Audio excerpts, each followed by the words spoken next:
So what breaks the loop? Often nothing. The system protects itself. A habitual loop is a low-friction path for perception, reaction, and narration. Input leads to output and that feeds back as input. Nothing new is needed. The machinery is self-sustaining. But sometimes, without therapy, without practice or intention, the structure becomes visible. Not the story.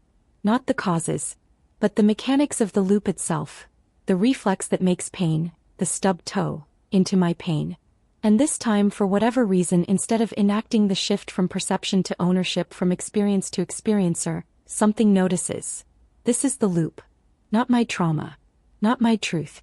Just what the system does under pressure. That recognition doesn't shatter the pattern. But it may destabilize it. The loop continues but loses authority. It begins to fray at the edges, and the previous feeling of identity with the pattern can start to come apart. What felt like agency begins to look more like conditioned momentum. What looked like identity turns out to be an incidental side effect. The structure is still there. It doesn't go away, but something shifts. Not because the loop stops. It doesn't.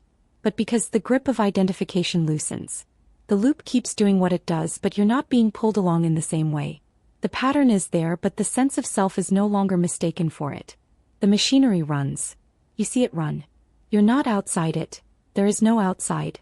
But the pressure eases and what felt automatic begins to feel optional. This isn't therapy in the classical sense. There's no healing arc, no return to wholeness, no narrative resolution, no one in charge. There's just this. When the loop is seen, sometimes, only sometimes, it loosens by no longer being mistaken for a self. No theory is required. No belief. No effort. No practice. No trying. No mastery. No transcendence. It's just the end of mistaken identity. This is not a fix. It's not an improvement. It's only awareness of the mechanism.